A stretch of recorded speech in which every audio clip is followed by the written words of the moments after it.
Hello guys, நம்ம இப்போ பார்க்க போகிறது விஷுவல் கேமிங். நம்ம வந்து விச் கிரை 1 வந்து இப்போ விளையாட போகிறது. வாங்க வீடியோ உள்ள போகலாம். 3, 2, 1. விச் கிரை 1 நம்ம இப்போ விளையாடுறது கோஸ்ட் மோட். அப்போ தான் அந்த கேள்வி அடிக்காது. நீங்கள் நார்மலில் வச்சு விளையாடுங்க. நான் உங்களுக்கு ஒரு டுட்டோரியலாட்டம் சொல்லிக் கொடுங்க. நம்மள்ட்ட ஒரு உண்டிக்கோல் இருக்கும். அதை வச்சு கரெக்டாக அந்த சாவியை அடிக்கணும். எவனாவது கூண்டுக்கு முன்னாடியே சாவி எடுத்துகிட்டு வந்து வைப்பானா? இந்த கிழவி வச்சிருக்குது. ஆனால் பாசக்கார கிழவி தான். சாப்பாடுலாம் வச்சுருக்கோம். நீங்கள் விளையாடி பார்த்தா தெரியும். முதல்ல எடுத்தோடனே நம்ம கிழவி அதை ரூம் உள்ள பூந்துடலாம். பூந்துட்டிங்க பார்த்தீங்களா, ஒரு நாற்றம் பூச்ச ஷாக்ஸு. அதை முதல்ல ஆற்றிக்க போடணும். கிழவி வருதான்னு பார்த்துப்போம். ஆற்றிக்க போட்டாச்சு. ஷாக்ஸ் எடுத்தோடனே பொடி நிறையா போய் இங்கே ஒரு மூக்காட்டம் இருக்குல்ல, அதில் வச்சுட்டு நம்ம போயிடலாம்.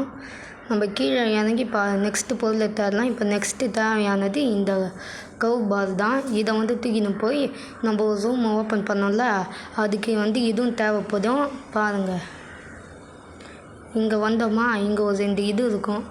ஆணி, அந்த 2த்தையும் பிடுங்கணும்.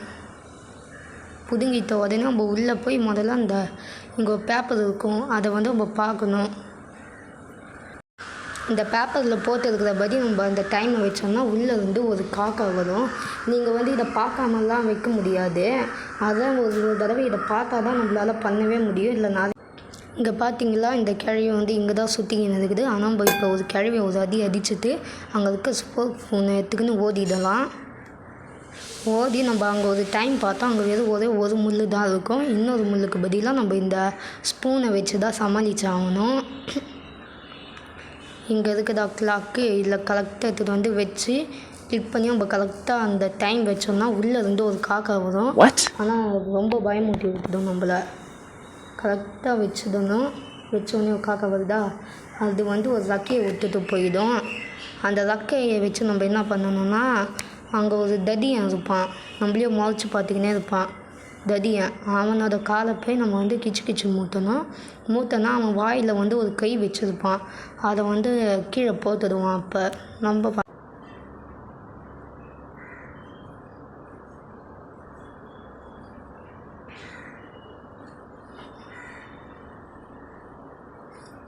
பண்ணிட்டோமா.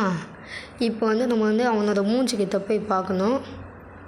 அங்கே பார்த்தா ஒரு கை இருக்குதா, அதை எடுத்தோடனே நம்மளே பயந்துடுவோம். பாருங்கள், ஒரு கை. இப்போ இதை தூக்கிட்டு போய் அவங்க கூண்டில் இருந்த இடத்துக்கு போகணும். அங்கே வந்து இதே மாதிரி ஒரு கை இருக்கும். அதுக்கு வந்து நீங்கள் ஹேண்ட் செக் பண்ணணும். பண்ணோன்னா அதுவே பெட்டியை வந்து திறந்துடும். அப்புறம் இங்கே வந்து மியூசிக் பிளேயர் இருக்குல்ல, இதை தூக்கிட்டு வந்து கிழவியோட ரூமில் வைக்கணும்.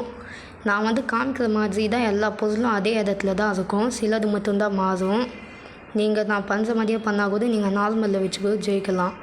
நம்ம எடுத்துகிட்டு வந்து இந்த மியூசிக் பிளேயரை எடுத்துகிட்டு வந்து இங்கே வைக்கணும். வச்ச உடனே நம்ம இங்கே போய் ஒளிஞ்சிக்கணும். உடனே அந்த கிழவி வந்து அந்த மியூசிக் பிளேயர்கிட்ட வரும். அப்போ அந்த கிழவிக்கிட்ட இருக்க மஞ்சள் வந்து நீங்கள் ஆற்றியை போட்டுடுங்க. அவள் தான் ஆற்றியை போட்டாச்சு. இடத்த ஊற்றி காலி பண்ணிடலாம். ஓடுங்க. அவள் தான் வந்துட்டோமா. நம்ம இங்கே வந்து ஒரு டைனிங் டேபிளில் ஒரு பந்து இருக்கும். அந்த பந்தை எடுத்துக்கணும் ஒரு குழி உள்ளே போய் நம்ம இந்த பந்தை போடணும். இங்கே இருக்கிற ஒரு குழி இங்கே வந்து தூக்கி போடணும். ஏன்டா அந்த கிழவி வந்து ஒன்றும் பண்ண மாட்டேதுன்னு நினைப்பீங்க. நம்ம விளையாடுறது கோஸ்ட் மோடு, அதனால் அந்த கிழவி நம்மளை ஒன்றும் பண்ணாது. நானே இது மாதிரி ஈஸியில் வச்சு தான் விளையாடுறேன். நீங்கள் வேணும்னா நார்மலில் வச்சு பண்ணால் விளையாடுங்க. நார்மலில் ஜெயிக்கவே முடியல. ஒரு லைஃப் தான். அதனால தான் நான் ஈஸியில் வச்சு போடுறேன். அப்புறம் இந்த கதவை திறந்தீங்கன்னா இங்கே ஒரு பந்து இருக்கும். அந்த பந்தை வந்து எடுத்துக்கின்னு நீங்கள் வந்து குலுக்கணும். இதே இடத்துல வச்சுக்கோ நீங்கள் குலுக்கணும்னா நீங்கள் ஃபஸ்ட்டு போட்ட பந்து இடத்துக்கு நீங்கள் போயிடுவீங்க. அங்கே வந்து மேஜிக் பேப்பர் இருக்கும். அதை வந்து எடுத்து பார்த்துக்கணுங்க. ஒரு பாம்பை வந்து நூல் ஆக்குற மந்திரம். நான் வந்து காமிக்கிற மாதிரி தான் அந்த கேம்லேயும் மந்திரம் இருக்கும். ஆனால் நீங்கள் இந்த பேப்பரை பார்த்துட்டு தான் அந்த மந்திரத்தை வந்து திரும்பி உங்களால் யூஸே பண்ண முடியும். பார்க்காமலாம் யூஸ் பண்ண முடியாது. பாம்புக்கு வந்து அந்த நோட்டில் பார்த்த மாதிரியே நீங்கள் வந்து அந்த மந்திரத்தை வந்து நீங்கள் கரெக்டாக போடுங்க. லைட்டாக மிஸ்டேக் ஆனால் கூட கரெக்டாகவே அது நூல் ஆகிடும்.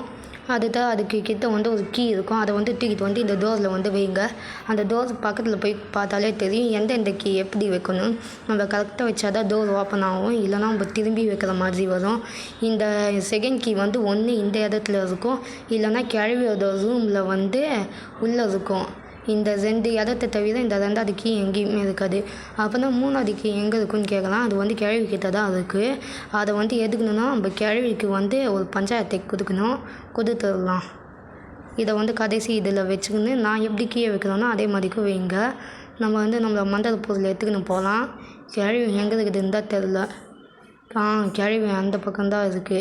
நம்ம முதல்ல இந்த மந்திரத்தை யூஸ் பண்ணணுன்னா இதுக்கும் போய் அந்த பேப்பரை படிக்கணும். அது வந்து இதுக்கு மேலே தான் இருக்கும். அந்த பேப்பரை முதல்ல எடுத்துக்கின்னு அந்த பேப்பரை ஒரு முதல்ல நம்ம பார்த்துருப்போம். நம்ம வந்து பண்ண போகிறது இடி மந்திரம். அதுக்கு வந்து இடி சிம்பிள் ஆட்டம் தான் ஒன்று இருக்கும். நீங்கள் இந்த மந்திர பேப்பரை பார்த்துட்டிங்கனாலே தூக்கி போட்டுடுங்க. நீங்கள் வந்து கிழவி கிட்ட தான் இப்போ போக போகிறது. கிழவி எங்கே தான் இருக்குது? கிழவிக்கு ஒரு அட்டாக்கை போட்டுடலாம். நம்ம அதில் பார்த்த மாதிரி ஒரு மந்திரத்தை போட்டால் அது வந்து இடிக்கும். அப்போ வந்து அது கழுத்தில் கீயை வந்து கொடுத்துடும். நம்ம கீயை வந்து போய் போட்டுடலாம். போட்டுட்டோமா இப்போ வந்து டோர் வந்து ஓப்பன் ஆகிடும். நம்ம போகிறதுக்கு முன்னாடி கிழவிக்கு ஒரு கம்பல் ஆஃபர் கொடுத்துடலாம். இதாக வச்சு அவன்தான் கிழவிக்கு வந்து இழுப்பு பூச்ச மாதிரி இருக்குது. நம்ம இந்த சான்ஸை பயன்படுத்தி நம்ம வெளியே ஓடிடலாம். அவ்வளோதான், நம்ம எஸ்கேப் ஆகியாச்சு. விச் கிரைக்கு பார்ட் 2 வேறு இருக்குது. அதை வந்து நான் இன்னொரு தடவை வந்து போட பார்க்குறேன். சாப்டர் 1க்கு வந்து வியூஸ் கிடைக்கிறத பொறுத்து நான் வந்து சாப்டர் 2வையும் நான் வந்து போட பார்க்குறேன். சாப்டர் 1ஓட கதையையும் சாப்டர் 2ஓட கதையும் நான் தனியாகவே இன்னொரு வீடியோலையும் பார்க்குறேன். மறக்காமல் நம்ம சேனலை லைக் அண்ட் சப்ஸ்கிரைப் பண்ணிவிடுங்க. பாய் காய்ஸ், நெக்ஸ்ட் வீடியோவில் பார்க்கலாம்.